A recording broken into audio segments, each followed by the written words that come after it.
ർ തന്നെ ചുരുക്കമാണ് എന്ന് നമ്മൾ കാണാം. അത് കണ്ടെത്തുന്നത് ചുരുക്കമാണ്, പക്ഷെ അത് ചൂസ് ചെയ്യുന്നത് ഭാഗ്യമാണ്, അത് തെരഞ്ഞെടുക്കുന്നത് ഭാഗ്യമാണ്. അവിടെ ഞെരുക്കമുള്ള വഴി തെരഞ്ഞെടുക്കാൻ നമുക്ക് കഴിയണം, പ്രതിസന്ധികളുടെ വഴി തെരഞ്ഞെടുക്കാൻ നമുക്ക് കഴിയണം.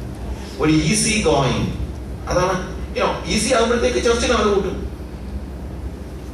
ഒരു മെഗാ ചർച്ച് ഉണ്ടാക്കണമെങ്കിൽ ഒരു മാർഗമേ ഉള്ളൂ, എന്താണ്? വാതിൽ വളരെ വിശാലമാക്കിയിടുക എന്നുള്ളതേ ഉള്ളൂ, അല്ലാതെ വേറെ ഒരു മാർഗവുമില്ല. അതായത് ഏത് ഭാണ്ഡക്കെട്ട് കൊണ്ട് കയറി വരുന്നവൻ ആർക്ക് കയറി വരാവുന്ന രീതിയിൽ വാതിൽ വിശാലമാക്കിയാലേ ചർച്ച് വലുതാകത്തുള്ളൂ. പക്ഷെ ഇവിടെ ഇതൊക്കെ വാതിൽ വലുതാക്കാൻ പറ്റുള്ളൂ.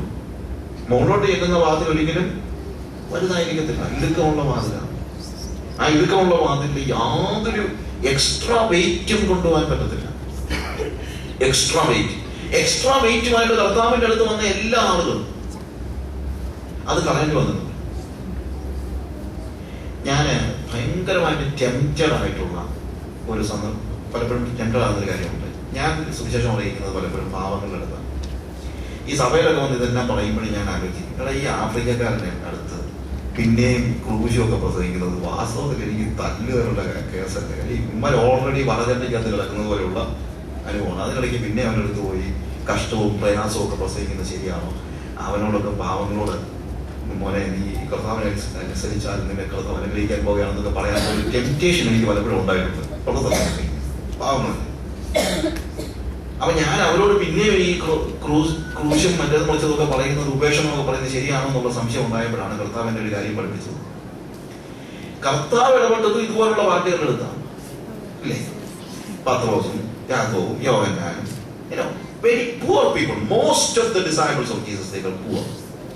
പക്ഷെ ആ പുവർ ആയിട്ടുള്ള ആളുകളോട് കർത്താവ് ചെന്ന് സുവിശേഷം പറയുമ്പോൾ എന്താ പറഞ്ഞത്? പത്രോസിനോട് പറഞ്ഞ എന്താ? പത്രോസേ, നീ വലപ്പെട്ടു വന്നാൽ നിനക്ക് വളരെ അനുഗ്രഹങ്ങൾ കർത്താവ്, ഞാൻ നിനക്ക് വേണ്ടി ഒരുക്കിയിരിക്കുന്ന അനുഗ്രഹങ്ങൾ നീ കാണണം, നീ സ്വപ്നം കാണണം എന്നല്ലോണോ പറഞ്ഞില്ല. ഒരുവൻ എന്നെ അനുഗമിക്കുവാൻ നിശ്ചയിച്ച അവൻ തന്നെത്താൻ ത്യജിച്ച് തന്റെ ക്രൂശെടുത്ത് എന്നെ അനുഗമിക്കട്ടെ. അങ്ങനെ തന്നെ തനിക്കുള്ളതൊക്കെയും വിട്ടുപിരിയുന്നില്ല എങ്കിൽ അവൻ എന്റെ ശിഷ്യനായിരിക്കാൻ കഴിയില്ല. ഈ പത്രോസിനൊക്കെ എന്തോ ഉണ്ടായിരുന്നു വിട്ടുകളയാൻ. അത് പറയും, കീറ്റവലയും കൊണ്ടിരുന്ന പത്രോസിനോട് പറയാ, നീ അതുകൂടി ഇട്ടേക്ക് വന്നിട്ടുണ്ടെങ്കിൽ എന്റെ ശിഷ്യനാകാൻ പറ്റത്തില്ല. അപ്പൊ ഞാൻ മനസ്സിലാക്കി, എന്താ എവിടെയും സുവിശേഷത്തിന് വലിയ വ്യത്യാസമൊന്നും ഇല്ല. ഇവിടെ പത്രോസിനോട് കർത്താവിന് ക്രൂശ് പ്രസംഗിക്കാവുമെങ്കിൽ എനിക്ക് ആഫ്രിക്കക്കാരനോടും ക്രൂശ് തന്നെ പ്രസംഗിക്കാമെന്ന് ഞാൻ മനസ്സിലാക്കി.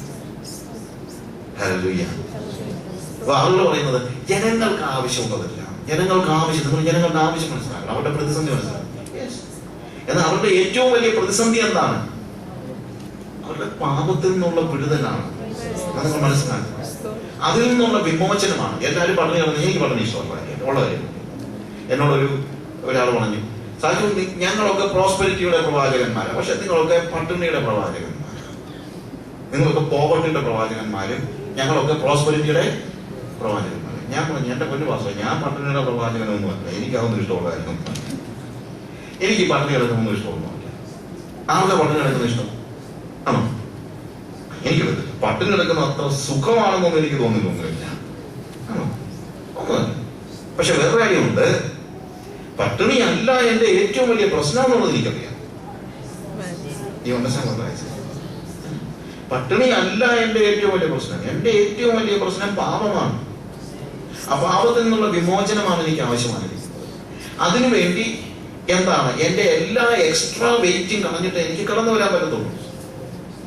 യേശു കർത്താവിന്റെ സന്നിധിയിലേക്ക് വരുന്ന മുഴുവൻ ആളുകളെയും കർത്താവ് അനുഗ്രഹിക്കാതെ വിട്ടിട്ടില്ല.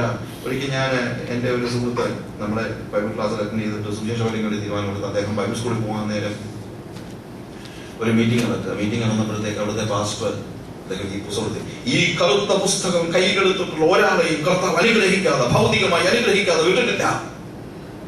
പറയാം, ടോണൊക്കെ അറിയാം, ഏത് ടോണിന്റെ പ്രസംഗം എന്നൊക്കെ. ഞാൻ എൻ്റെ അടുത്ത് നിന്ന് ആളോട് പറഞ്ഞു, ഞങ്ങളുടെ മിഷണറി ജെയിംസ്, എനിക്കൊരാളെ അറിയാം ഇതെടുത്തിട്ടും വലിയ ഗുണമൊന്നും ഇല്ലാത്ത. ഞാൻ സാധാരണ അപ്പോസ്തലനായ പൗലോസേ, പാവം പുള്ളി ഇതുകൊണ്ട് നടന്നിട്ട് ഒരു പ്രയോജനം ഉണ്ടായില്ല. ഏറ്റവും ഒടുവിൽ മരിക്കാറായപ്പം തിമോത്തിയോസിന് എഴുതുക, അതോ എങ്ങനെയുള്ള മനുഷ്യനായിരുന്നു? He was immensely rich. ഏറ്റവും ധനികനായ മനുഷ്യൻ, ഇമ്മൻസ്ലി റിച്ച്. ആ മനുഷ്യൻ മരിക്കാൻ നേരം തിമോത്തിയോസിന് എഴുതാം, മോനെ നീ പോരുമ്പം ഞാൻ ത്രോവാസിൽ മറന്നു വെച്ച് പോന്ന എന്റെ അച്ചുകളും പിന്നെ ഒരു പഴയ പുതപ്പ്, പഴയ പുതപ്പ് അതുകൂടെ നീ കൊണ്ടുവരണം. പിന്നെ വിന്ററിന് മുമ്പ് ഇങ്ങ് വരണം കേട്ടോ, ശീതകാലത്തിന് മുമ്പ് നീ ഇങ്ങ് വരണം. കാര്യം എനിക്ക് തണുപ്പത്ത് പുതയ്ക്കാൻ വേറെ പുതപ്പൊന്നും ഇല്ല. ഈ പൗലോസ് കാരാഗ്രഹത്തിൽ കിടക്കുന്നത് അറിഞ്ഞിട്ട് ഏഷ്യൻസ് ആയിട്ടുള്ള ഒറ്റയാളും അവനെ കാണാൻ ചെന്നെന്നാണ് എഴുതിയിരിക്കുന്നത്. ഒനസിഫോറസ് ഒഴികെ വേറെ ആരും എന്നെ എന്റെ സങ്കടത്തിൽ കാണാൻ വന്നില്ല. ഏഷ്യ മൈനറിലെ സഭകളുടെ മുഴുവൻ സ്ഥാപകനായ പൗലോസ് ജയിലിൽ കിടക്കുന്ന സമയത്ത് അവനെ കാണാൻ ആസിയക്കാർ എല്ലാവരും എന്നെ വിട്ടുപോയി. അപ്പോൾ എനിക്ക് നീ എനിക്ക് ആ ബ്ലാങ്കറ്റ് തീർച്ചയായിട്ടും കൊണ്ടുതരണം അല്ലേ? അല്ലെങ്കിൽ കാര്യം എനിക്ക് വിന്റർ കഴിയാനായിട്ട് പറ്റത്തില്ല. എങ്ങനെയുള്ള മനുഷ്യൻ? ചരിത്രം പഠിപ്പിക്കുന്നത് പുതപ്പും തികച്ചുരുന്നുമായിട്ട് തിമോത്തിയോസ് വന്നപ്പോൾ പോളിന്റെ സെല്ല് ഒഴിഞ്ഞു വെക്കുകയായിരുന്നു. മരിച്ചുപോയി. He was dead. Means he was killed. അവനെ സീസർ എന്ത് ചെയ്തു? കഴുത്ത് ഛേദിച്ചു, ശിരച്ഛേദം നടത്തി. അപ്പോൾ ആ വിന്ററില് ഒരു പുതപ്പ് പോലും പുതയ്ക്കാനില്ലാതെയാണ് ആര് മരിച്ചത്? പൗലോസ് മരിച്ചത്.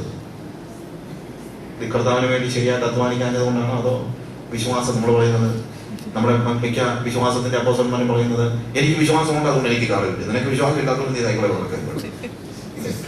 ഇനി പൗലോസിന് ഒട്ടും വിശ്വാസം ഇല്ലാഞ്ഞതുകൊണ്ട് പാപത്തിലൊരു പുതപ്പ് പോലും ഇല്ല.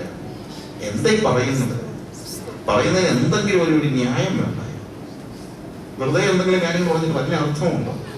ഒരർത്ഥമില്ല.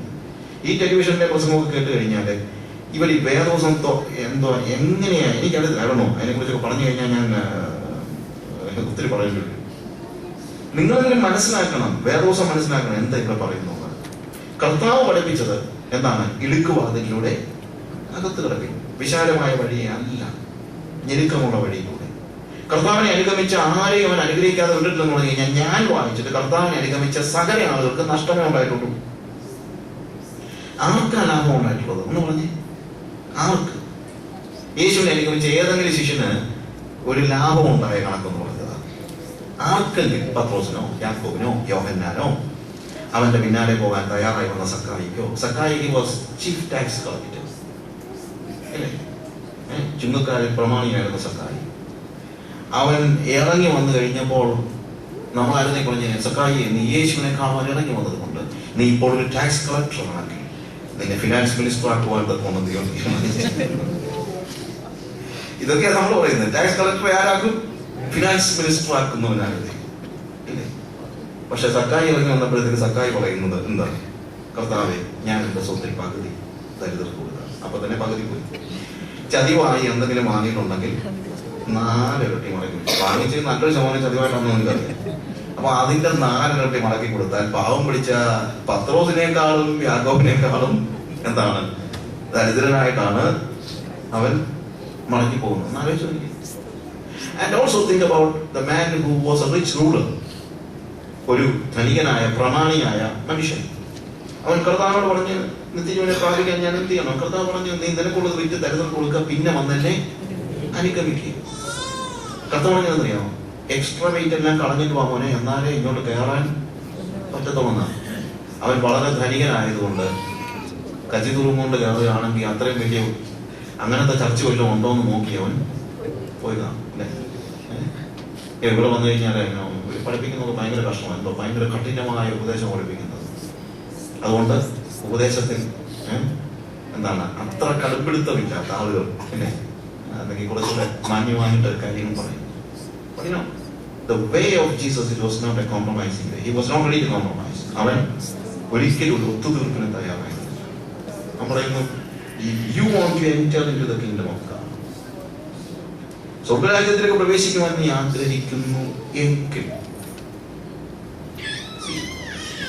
അതിനൊറ്റ മാർഗമേ ഉള്ളൂ, ഇടുക്കുവാതിലൂടെ. വേറെ ഒന്നുമില്ല. അവിടെ അധികാരത്തിന്റെ കസേരയില്ല, അവിടെ പദവികളില്ല, അവിടെ അസൂയയില്ല, പകയില്ല, പിണക്കമില്ല, കോപം